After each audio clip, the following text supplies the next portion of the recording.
Hello there. So you want to know how you can simply go ahead and delete Threads account. This is going to be the only video that you'll ever need to watch on the internet. So with that being said, let's get straight into the video. So as you can see, I have my Threads opened up right over here. Simply tap on your profile icon on the bottom right of your screen right over here.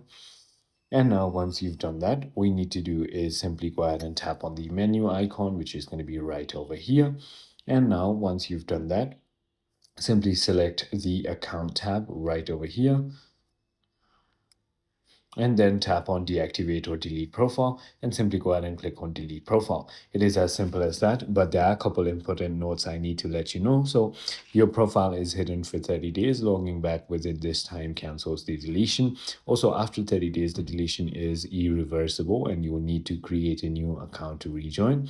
And also this process removes only your Threads profile, leaving your Instagram account untouched. So I hope this video clarifies everything for you. If it did, hit that like button and I'll see you on the next one.